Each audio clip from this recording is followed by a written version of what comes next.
नमस्कार दोस्तों, मैं नीतीश कुमार एसएससी वायरस में आपका स्वागत करता हूं। आज के इस वीडियो में हम डीवी से रिलेटेड बात करने वाले हैं। जैसा कि एसएससी सीजीएल का फाइनल रिजल्ट आ गया है और इसमें जो लोग सेलेक्ट हुए हैं उनको डीवी के लिए मेल आना स्टार्ट हो गया।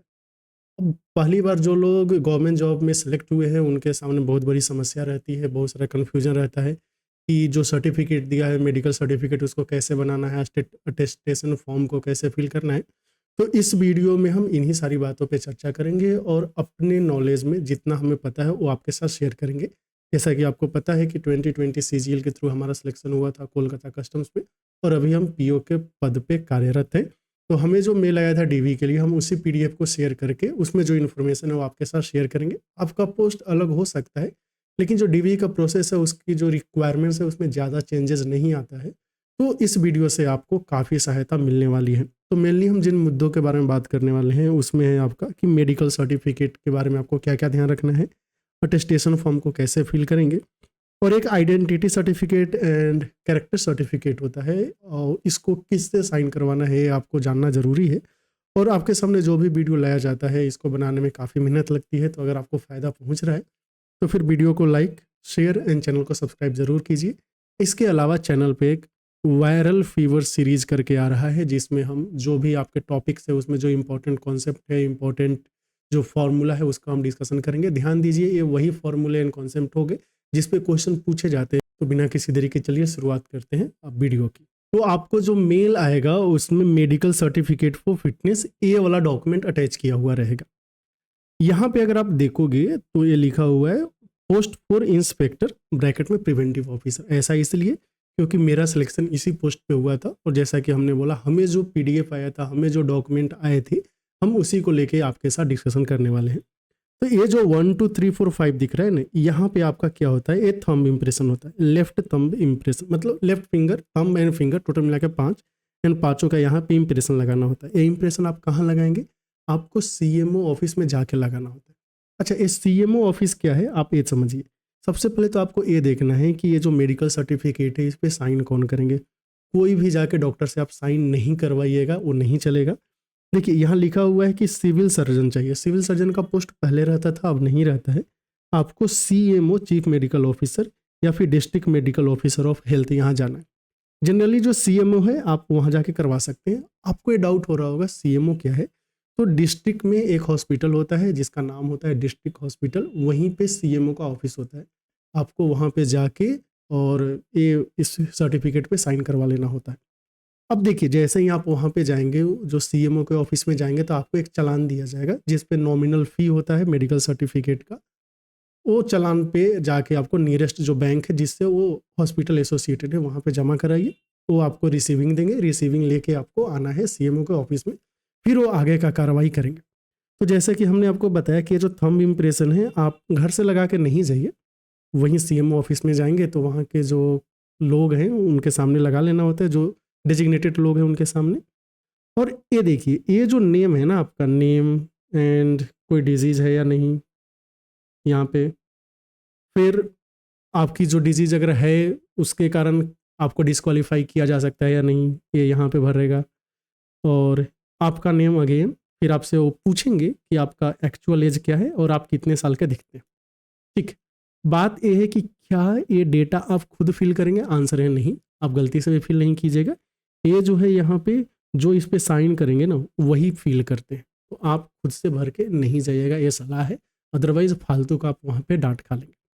तो जब आप जाइएगा सीएमओ के ऑफिस में तो आपको आई कार्ड लेके जाना है अपना। आई कार्ड आपका आधार कार्ड हो सकता है, वोटर आईडी कार्ड हो सकता है, जिसमें नेम, डेट ऑफ बर्थ ये सब सही सही होना चाहिए, वो वाला आप लेकर जाइएगा। ठीक है, एंड ओरिजिनल अगर आधार कार्ड लेके जा सके तो ये अच्छी बात है, लेकिन आई कार्ड लेके ज़रूर जाना है। अगर आप आई कार्ड लेके नहीं जाएंगे तो उन्हें कैसे पता चलेगा कि आपका नाम क्या है, आप वही इंसान हो या नहीं हो। ठीक, अब यहाँ पे वो साइन कर देंगे, ये काम हो जाएगा। जो दूसरा है ना पार्ट, ये देखिए, ये है physical standard of the candidate. ये बहुत ध्यान देने वाली बात है।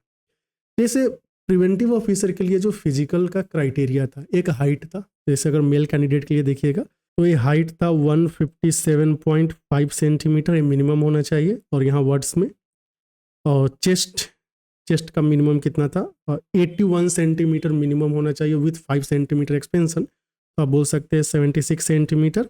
एंड यहाँ पे चेस्ट मैक्सिमम कितना है, ये मिनिमम हम बोल रहे हैं, है ना। एंड यहाँ पे वो मैक्सिमम लिख देंगे, तो मैक्सिमम मान लेते हैं 81 सेंटीमीटर।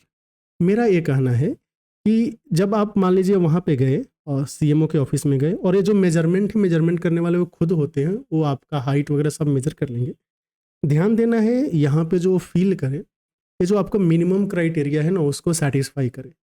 जैसे मान लीजिए आपका हाइट तो आप चेंज नहीं कर सकते, तो 157.5 से ज़्यादा होगा, या फिर अगर रिलैक्सेशन है वो कंसीडर करके। ये जो चेस्ट वाला है ना, जैसे मान लीजिए 81 सेंटीमीटर विथ 5 सेंटीमीटर एक्सपेंशन चाहिए, लेकिन आपका 78 सेंटीमीटर आ रहा है और एक्सपेंशन के साथ 80 सेंटीमीटर ही आ रहा है, तो ऐसा बिल्कुल भी नहीं करेंगे कि अरे ऐसा हो रहा है, यही फील करवा के चले। आपको थोड़ा एफर्ट डालना है, उनसे रिक्वेस्ट करना है, 1-2 बार एफर्ट डाल के ये जो मिनिमम क्राइटेरिया है इसको फुलफिल करके आना है। क्योंकि यहाँ पे जो उनका सिग्नेचर रहेगा, ये सिग्नेचर के बेसिस पे जो आपका फिजिकल होगा ये इससे मैच करते हैं। उसके बाद तो आपका फिजिकल टेस्ट होगा ना, तो फिजिकल टेस्ट में इनसे वो मैच किया जाता है। अगर मान लीजिए यहाँ पे आपको 80 सेंटीमीटर है, 78 सेंटीमीटर है, चूँकि आपने मिनिमम 5 सेंटीमीटर एक्सपेंशन को सर्टिफाई नहीं किया है, उसको क्वालिफाई नहीं किया, उसको अचीव नहीं किया, तो फिजिकल टेस्ट के दौरान आपको बोला जाएगा कि जाइए एक बार फिर से वहाँ से चेक करा के आइए। तो ये दोबारा आपको ना जाना पड़े, इसके लिए आप ये इंश्योर कीजिए कि जब आप जाएंगे तो जो भी मिनिमम क्राइटेरिया है, चेस्ट, वेट, ये सब आपका फुलफिल हो सके। ठीक है, ऐसा मेरे एक दोस्त के साथ हुआ था, उनको दोबारा जाना पड़ा था, तो आपके साथ ऐसा ना हो। अब किसी को ये लग सकता है कि अगर 80 से 1 सेंटीमीटर मेरा एक्सपेंशन नहीं हो रहा है तो क्या करें, तो यूट्यूब में इसको लेकर वीडियोज़ हैं, आप उस पर प्रैक्टिस कीजिए और किसी तरह 81 सेंटीमीटर एटलीस्ट लेके आइए अगर आपका रिक्वायरमेंट है तो। ध्यान दें, अगर हम लड़कियों की बात करें, जो फीमेल कैंडिडेट हैं, उनका केवल हाइट एंड वेट रहता है। ये हाइट यहाँ पे होगा एंड वेट यहाँ पे होगा। फिर से बोल रहे हैं, ये आपको खुद फील नहीं करना है, वहाँ पे जो सीएमओ ऑफिस में जाएंगे, उनके जो भी डेजिग्नेटेड मेंबर होंगे वो आपका मेजर करके फिल कर देंगे। अगर वो आपको बोल रहे हैं कि हाँ फिल कर दो, तब बात कुछ और है। ठीक, अगेन यहाँ पे वही उनका सिग्नेचर हो जाएगा। तो ये आपका काम हो गया मेडिकल वाला। जो जो इम्पोर्टेंट पॉइंट है उम्मीद करता हूँ वो बात आप समझ गए होंगे। तब हम आगे चलते हैं। ये है आपका डिक्लेरेशन। तो डिक्लेरेशन में देखिए, कैंडिडेट स्टेटमेंट एंड डिक्लेरेशन ये है। इसमें आपका नाम फुल, और अगर ब्लॉक लेटर लिखा है तो आपको ब्लॉक लेटर में ही लिखना है। प्रेफरेबली आप ब्लैक ब्लू इंक का यूज कर सकते हैं। एंड एज वगैरह लिखना है। ये जो डेटा है ना, ये डेटा आपको सही सही भरना होता है ना। ये जो भी डेटा है आप देख लीजिए। अब जैसे यहाँ पे क्या लिखा है 7 नंबर में कि क्या कभी आपको मेडिकली अनफिट डिक्लेयर किया गया है। अगर डिक्लेयर किया गया है तो उसका कुछ बेसिस रहा होगा। और ये लास्ट 3 ईयर में अगर आपने मान लीजिए कोई एग्ज़ाम दिया है, वहाँ पे आपको मेडिकली अनफिट डिक्लेयर किया गया है, तो उसका कुछ ग्राउंड रहा होगा। अगर डिक्लेयर किया गया है तो आप यहाँ पे यस लिखेंगे, और जिस ग्राउंड पे डिक्लेयर किया गया है उसका जो सर्टिफिकेट होगा वो आप लेके सीएम ऑफिस में जा सकते हैं। वो देखेंगे कि हाँ ये अभी परसिस्ट करता है कि नहीं करता है। तो इधर जो इन्फॉर्मेशन भरना है वो आपको सही सही भरना है। और ये आपके माँ पापा का जो डिटेल्स है वो डिटेल्स भर दीजिए। यहाँ पे भाई और यहाँ पे बहन का डिटेल्स वगैरह भरना होता है। जैसे कितने भाई बहन हैं, उनका एज क्या है, रेस्पेक्टिव एज, एंड उनका स्टेट ऑफ हेल्थ क्या है, मीन्स अभी सब कुछ ठीक है, या फिर मान लीजिए कोई टर्मिनल डिजीज़ वगैरह तो आप मेंशन कर सकते हैं। मीन्स ऐसा ना हो वही अच्छी बात है। एंड अगेन ये जो सिग्नेचर है ना, फिर से भावनाओं में बह के आपको पहले से नहीं करना है। ऑल्दो ये लिखा हुआ है सिग्नेचर ऑफ कैंडिडेट, लेकिन इन माई प्रेजेंस, ये जो सीएमओ है इनके प्रेजेंस में आपको ये सिग्नेचर करना हो। अगर आप यहाँ नीचे आएंगे तो ये नोट दिया हुआ है। नोट में क्या दिया हुआ है देख लीजिए कि the candidate will be held responsible for accuracy of above statement by willingfully suppressing any information he will incur the risk of losing the appointment. अगर आपने जानबूझकर कोई वाइटल इन्फॉर्मेशन को छुपाया है तो डीबार भी किए जा सकते हैं। एंड मान लीजिए अपॉइंटमेंट हो गया, बाद में पता चला कि आपने कोई इन्फॉर्मेशन छिपाया था, तो इनके अकॉर्डिंग जो सुपर एनुएशन का मतलब रिटायरमेंट के बाद आपको जो ग्रेचुटी वगैरह होती है तो उस पर असर पड़ सकता है। तो इस बात का आप ध्यान रखेंगे। अब आते हैं नेक्स्ट 2 पे। नेक्स्ट 2 आप देखेंगे तो ये कैरेक्टर सर्टिफिकेट 1। अच्छा, यहाँ 1 लिखा है क्योंकि दूसरा कैरेक्टर सर्टिफिकेट भी आता है। सबसे पहली बात कि इस पे ये साइन कौन करेंगे, तो जो सबसे अच्छा होगा जहाँ पे आपने लास्ट पढ़ाई की है वहाँ के जो प्रिंसिपल होंगे, हेड मास्टर होंगे, उनसे जाके आप साइन करवा लीजिए। वो तो यहाँ पे साइन करेंगे, साथ साथ अपना स्टैम्प भी देंगे। ध्यान देना है, यहाँ पे आपका नाम होगा और ये लिखा जाएगा कि लास्ट कितने ईयर से आपको जानते हैं। ये जो आप टाइम बोलेंगे ना, ये आप ट्राई कीजिए कि मिनिमम 1.5 ईयर्स का हो, उससे ज़्यादा होने से अच्छी बात है।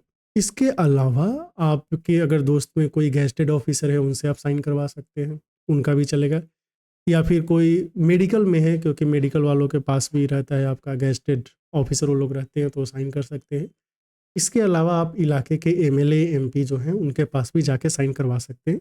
ध्यान दीजिए, सब कोई इस पे साइन नहीं करना चाहेगा, ऑल्दो गेस्टेड होंगे, जब तक जान पहचान नहीं होगा नहीं साइन करना चाहेगा।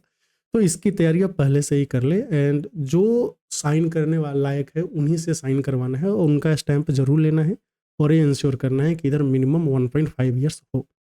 एक कैरेक्टर सर्टिफिकेट हुआ और ये हुआ कैरेक्टर सर्टिफिकेट 2। अब आपके माइंड में ये डाउट आ सकता है कि क्या एक ही इंसान दोनों कैरेक्टर सर्टिफिकेट को साइन करेगा? आंसर है नो, दोनों जगह अलग अलग इंसानों का साइन कराना है। तो ये दो आपको देख लेना है, एक तो आपके प्रिंसिपल वगैरह हो गए क्योंकि आप वहाँ से पढ़ाई करके आए हैं तो साइन कर ही देंगे। दूसरा इलाके के एमएलए एमपी जो है वो भी आपका साइन कर देंगे। ठीक है, तो ये आपको ये इंश्योर कर लेना है, एंड अगेन 1.5 ईयर्स है। ठीक है, अगर मान लीजिए जो पोस्टमैन हैं जिनको साइनिंग अथॉरिटी है वो भी आपका साइन कर सकते हैं, तहसीलदार वो भी साइन कर सकते हैं। तो आगे के एक पीडीएफ में हम आपको दिखाएंगे कि कौन कौन इन सब पे साइन कर सकते हैं। अगर आप आगे चलेंगे तो ये आपका है एनेक्सर 3। यहाँ पे जैसे देखिए अगेन आपका नाम, आपने किस पोस्ट के लिए अप्लाई किया, क्या पहले आपको गवर्नमेंट सर्विस मिला है कि नहीं मिला है, ये टिक कर देंगे। अगर मिला है तो उसका डिटेल्स यहाँ पे आपको देना है। ठीक है, अगर मान लीजिए आपको टर्मिनेट किया गया है, जो पिछले जगह से आपको टर्मिनेट किया गया है, तो उसका रीज़न हम फिल कर देंगे। अब इसमें लिखा है कि did the applicant previously apply without success for an appointment under central और स्टेट गवर्नमेंट। तो मेरे केस में तो ना था, आप अपने केस में देखिए आपका हाँ है या ना है, वो डिटेल्स इधर हम भर देंगे। अब ये जो देखना है ना, यहाँ पे आपको सही सही लिखना है कि आपको कभी कन्विक्ट किया गया है कि नहीं। हाँ तो हाँ, नहीं तो नहीं। ठीक है, और ये आपका सिग्नेचर होगा और ये आपका क्या होगा, डेट होगा। फिर से यहाँ पे आप देखेंगे endorsement by a respectable person known to the candidate. अब रेस्पेक्टेबल पर्सन कौन हो सकता है? तो आप अपने गांव के आसपास के जो मुखिया हैं उनसे भी जैसे साइन जाके करवा सकते हैं, वो इधर साइन कर सकते हैं। या फिर आप जो स्कूल में पढ़े थे, लास्ट स्कूल जरूरी नहीं है, उसके हेडमास्टर उसके प्रिंसिपल से भी साइन करवा सकते हैं। या आप एक और अच्छा हो सकता है, आप पुलिस स्टेशन में जाके वहाँ पे भी साइन करवा सकते हैं। ठीक, तो अपना वो साइन कर देंगे और यहाँ पे वो डेट दे देंगे। ठीक, आगे जब चलेंगे तो ये है अटेस्टेशन फॉर्म। अटेस्टेशन फॉर्म को बहुत ही ध्यान से भरना होता है, कोई जल्दीबाजी नहीं करना है, एंड इसमें जो इन्फॉर्मेशन देना है वो सही सही देना है। यहाँ पे आप अपना फोटो चिपका देंगे पासपोर्ट साइज। और ये देखिए इधर डिटेल्स दिया हुआ है कि ये जो वार्निंग क्या है कि आपने गलत इन्फॉर्मेशन नहीं देना है। ठीक है, इसके कारण आपको डिस्क्वालीफाई किया जा सकता है, likely to render candidate unfit, और आपको आगे का भी जो गवर्नमेंट जॉब होगा उसके लिए अनफिट डिक्लेयर किया जा सकता है। लेकिन ये जो है ना, अब दूसरा एंड तीसरा इसको भी ध्यान से देखिए। जैसे तीसरा में क्या लिखा हुआ है कि अगर मान लीजिए आपने कोई जो फॉल्स इन्फॉर्मेशन है उसको फर्निश किया गया है और ये आपको पता चलता है, कभी भी पता चलता है पूरे आपके सर्विस के टेन्योर में, तो आपको टर्मिनेट किया जा सकता है, आप लायबल होंगे टर्मिनेशन के। तो इसीलिए आपको जो इन्फॉर्मेशन देना है वो सही सही देना है। अगर आप दूसरा में देखेंगे आपका डिटेंशन हुआ है, अरेस्ट, प्रोसिक्यूशन, फिर डिबार्ड हो गए, ये जो है subsequent to the completion and submission of this form, means अगर ये फॉर्म भरने के बाद भी होता है तो आपको इमीडिएटली उस अथॉरिटी को इन्फॉर्म करना है जिसको आपने ये अटेस्टेशन फॉर्म सबसे पहले भेजा है। ये बात आप ध्यान रखेंगे। तो इसमें क्या है, जैसे पहला है आपका नेम इन फुल और ब्लॉक कैपिटल लेटर में देना है, तो आप ध्यान दें सरनेम पहले नेम बाद में। जल्दीबाजी में क्या होता है, आप यहाँ पे नेम एंड यहाँ पे आप सरनेम डाल के चले जाएंगे, फिर आपको जब डीवी के लिए जाएंगे तो फिर से नया फॉर्म फिल करना पड़ेगा। तो इस बात का आप ध्यान दें। और ये आपका हो गया एड्रेस। अच्छा, किसी किसी को ऐसा डाउट हो सकता है कि इतना जगह में मान लीजिए मेरा एड्रेस नहीं आ रहा है तो क्या करेंगे। आपको जो मेल आएगा वो बेसिकली वर्ड फॉर्मेट में होगा, अगर पीडीएफ में भी होगा तो आप इसको वर्ड में तो कन्वर्ट कर सकते हैं। तो यहाँ पे आप जो स्पेस है स्पेस को चेंज कर सकते हैं, तो उसको लेके आपको टेंशन नहीं लेना है। ठीक है, ये प्रेजेंट एड्रेस है। अच्छा, प्रेजेंट एड्रेस और परमानेंट एड्रेस का कॉन्सेप्ट क्या है ये देखिए। आपका जो प्रेजेंट एड्रेस है ना, प्रेजेंट एड्रेस, एंड यहाँ पे होगा आपका परमानेंट एड्रेस। ठीक है, तो जो पुलिस वेरिफिकेशन होता है ना, पीवीआर, वो आपका प्रेजेंट एड्रेस पे भी होता है एंड आपका परमानेंट एड्रेस पे भी होता है। तो अगर आपका permanent address and present address अलग अलग है, आपने अलग अलग यहाँ पे लिखा है, तो दो जगह पे पीवीआर होगा या फिर पुलिस वेरिफिकेशन होगा। अगर आपका एक ही जगह है तो एक ही जगह होगा। एंड ये आधार कार्ड अगर है तो दे देना है, और निश्चित होगा ही। पैन कार्ड, आपका nationality, date of birth, present age, किस उम्र में आपने 10वीं की परीक्षा पास की थी। एंड ये है आपका date of birth, place of birth, कहाँ पे आप जन्म लिए हो, डिस्ट्रिक्ट क्या था, स्टेट क्या है, district state to which you belong, means अभी आप किससे जुड़े हुए हैं। एंड आपके पापा जो है वो कहाँ से बिलोंग करते हैं वो भी बता रहे। फिर यहाँ पे आपको अपना रिलीजन, एक कास्ट के बारे में बताना है। एंड ये है आपका, अगर आप किसी जगह पे देखिए 1 साल से ज़्यादा रहते हैं ड्यूरिंग लास्ट 5 ईयर्स, तो उसका भी डिटेल्स आपको यहाँ पे देना है। अगर मान लीजिए जगह कम पर है तो फिर अगेन वो डॉक फॉर्म में रहेगा, तो आप उस जगह को एक्सटेंड कर सकते हैं। यहाँ पे पापा, मम्मी, स्पाउस, अगर आपकी पत्नी / पति हैं तो उनके बारे में डिटेल्स देना है। नाम क्या है, nationality, domicile, place of birth, उनका ऑक्यूपेशन क्या है, और ऑक्यूपेशन सही सही देना है। और एक और बात, जैसे मान लीजिए आपके माँ पापा का जो ऑक्यूपेशन है वो लिखने में शर्माना नहीं है, जो है सो है ना, उसको लेके प्राउड फील करना है, शर्माना नहीं है। इसमें उनका present address and permanent address ये लिख देंगे। और यहाँ पे आपको अपने बेटे या बेटी का डिटेल्स देना है। और जाहिर सी बात है, ऐसा चांसेस कम ही होगा कि इस उम्र में आपके बच्चे होंगे, लेकिन जो लोग एक्स सर्विसमैन हैं उनके साथ ऐसा पॉसिबल है। फिर यह है आपका एजुकेशनल क्वालिफिकेशन, तो in which and since 15 years of age. 15 years of age का मतलब जनरली आप क्लास 10वीं के बाद से, 10वीं आपने कहाँ से किया, 12वीं कहाँ से किया है, ग्रेजुएशन कहाँ से किया है, ये डिटेल्स लिखना है। अब डेट ऑफ एंट्री हो गया, डेट ऑफ लिविंग हो गया, तो आपका जो मार्कशीट हो गया या फिर जो सर्टिफिकेट होता है ना, सर्टिफिकेट पे आपका डेट ऑफ लिविंग मेंशन होता है।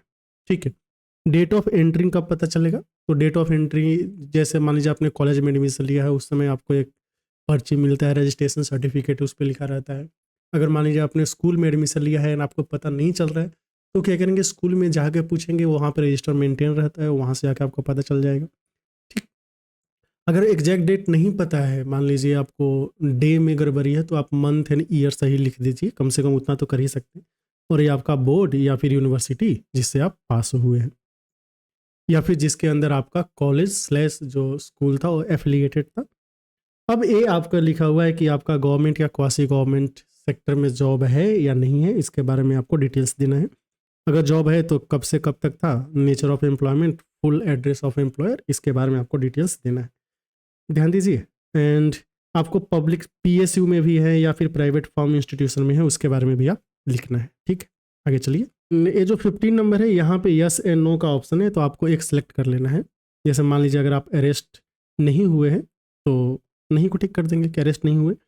यहाँ पे देख सकते हैं आप क्या लिखा है, if answer of is yes give the particulars of case, arrest, detention, fine, conviction, sentence, punishment, ETC और any natural case pending at court, university, educational authority. अगर मान लीजिए कहीं पे आपने यस टिक किया तो उसका डिटेल्स आपको देना पड़ेगा, है ना। अच्छा, मान लीजिए कि आप कभी अरेस्ट हुए हैं, आपने टिक किया अरेस्ट हुए हैं, तो आपको पूछा जाएगा कि आप अरेस्ट हुए थे, किस केस में अरेस्ट हुए हैं, उनका जो केस का डिटेल्स है वो दीजिए। तो अगर मान लीजिए यहाँ पे अगर आप यस सेलेक्ट करते हैं तो आपके डॉक्यूमेंट वेरिफिकेशन में थोड़ा ज़्यादा टाइम लगेगा, लेकिन उस टाइम को बचाने के लिए झूठ का इन्फॉर्मेशन नहीं देना है। अरेस्ट हुए हैं, कोई केस है पेंडिंग, तो हम सही सही यहाँ पे इन्फॉर्मेशन दे देंगे। थोड़ा ज़्यादा टाइम आपका लग सकता है डॉक्यूमेंट वेरिफिकेशन में, लेकिन गलत इन्फॉर्मेशन नहीं देंगे। ये जो क्या दिया हुआ है देख लीजिए, ये दिया है, please also see the warning at the top of this attestation form. यहाँ स्पेशली मेंशन किया है कि कहीं ऐसा तो नहीं कि आप नीचे आते आते भूल कर गलत इन्फॉर्मेशन दे रहे हैं। कौन सा वार्निंग के बारे में बोल रहा है, तो देखिए इधर जब आए आप, ये जो वार्निंग दिया हुआ है ना, इसके बारे में कि अगर आपने इन्फॉर्मेशन को सप्रेस किया है, फॉल्स इन्फॉर्मेशन कन्वे किया है, तो आपको डिबार भी किया जा सकता है, आपको टर्मिनेट भी किया जा सकता है। तो इन सारी चीज़ों का आप ध्यान रखेंगे। ये है आपका name of two responsible person of your locality, two references to whom you are known. अब इसमें आप क्या नाम देंगे, तो आपके जो आसपास के जो दोस्त हैं उन्हीं का नाम देना है। ऐसा नहीं है, पड़ोसी में कुछ लोग होते हैं जो आपकी भलाई नहीं देखना चाहेंगे, तो आप उनका नाम ना ही लिखे तो बेहतर है। तो आप क्या कर सकते हैं, आसपास में जो दो दोस्त लोग हैं उनका नाम दे दीजिए, और जिनका भी नाम दीजिए आप उनको बता दीजिए कि भाई मेरा जो अटेस्टेशन फॉर्म है उसमें हमने तुम्हारा नाम दिया है। अभी इस नाम को लेके क्या हो सकता है? तो जैसा कि हमने बोला कि पीवीआर होता है, पुलिस वेरिफिकेशन होता है। तो अब मान लीजिए पुलिस आपके घर पे आई तो डायरेक्टली घर पे ना आके पहले आसपास पूछ सकती है।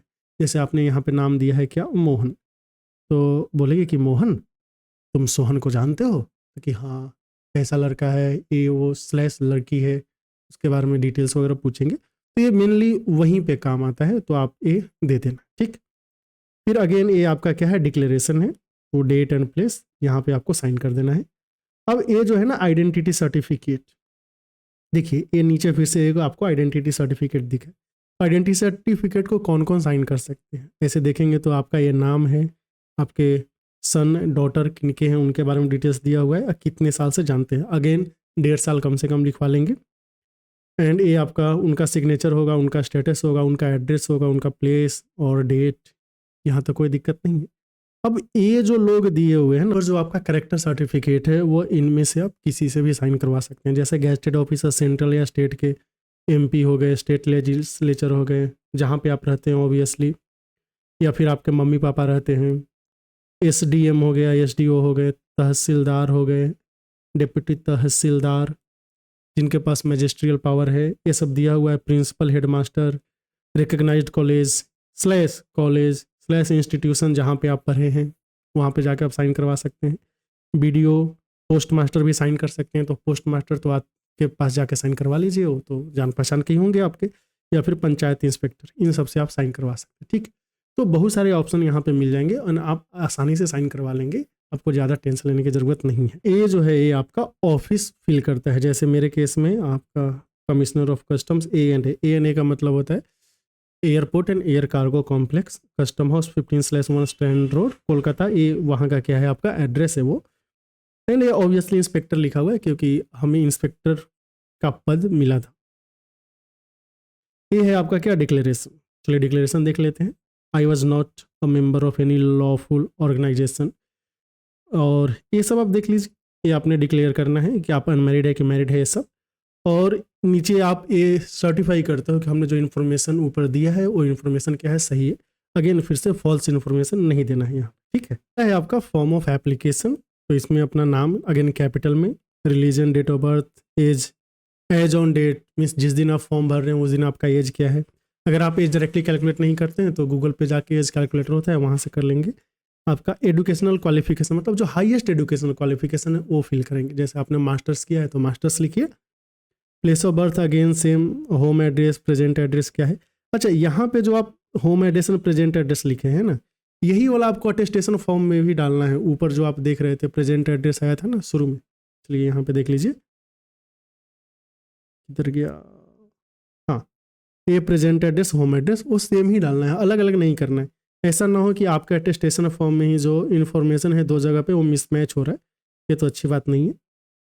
एंड ये देखिए, ये ध्यान दीजिए, जो full address of district magistrate office with pin code, तो जो डीएम ऑफिस है उसका डिटेल्स आपको पिन कोड के साथ देना होता है। अगेन ये आपको गूगल पे मिल जाएगा। जैसे मान लीजिए मेरा परमानेंट जो घर है वो कहाँ है, बिहार में, पटना डिस्ट्रिक्ट के अंदर, तो हम देखेंगे कि पटना में जो डीएम ऑफिस है वो कहाँ पे है, उनका पिन कोड क्या है वो लिख देंगे, बस, और कुछ नहीं करना है, ठीक।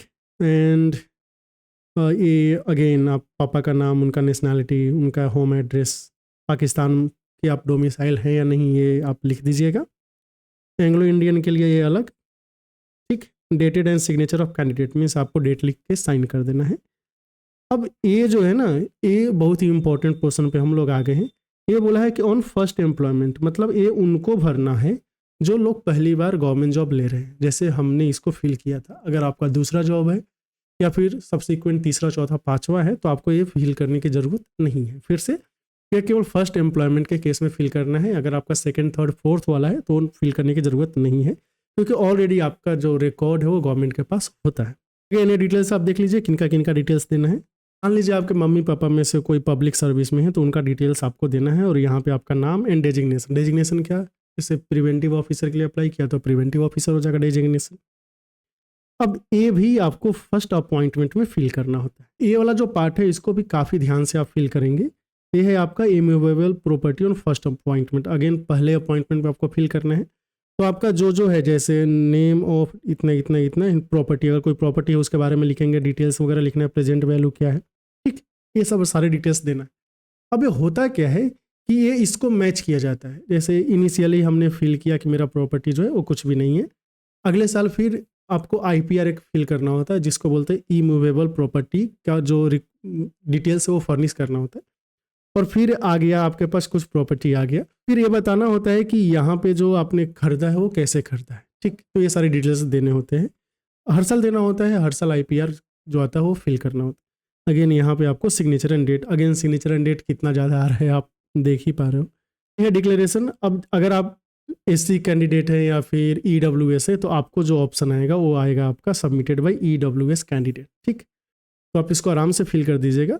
तो इस वीडियो में जितना हमें पता था हमने उतना इन्फॉर्मेशन आपके साथ शेयर करने की कोशिश की। हो सकता है कि बहुत सारे डाउट्स आपको अभी भी रह गए होंगे, तो आप कमेंट में पूछ सकते हैं, अगर मेरे पास उसका आंसर है तो हम आपको आंसर जरूर देंगे। तो फिर मिलते हैं अगले वीडियो में कुछ और इन्फॉर्मेशन या फिर सॉल्यूशन के साथ, तब तक के लिए चैनल के साथ बने रहें। आपका बहुत बहुत धन्यवाद।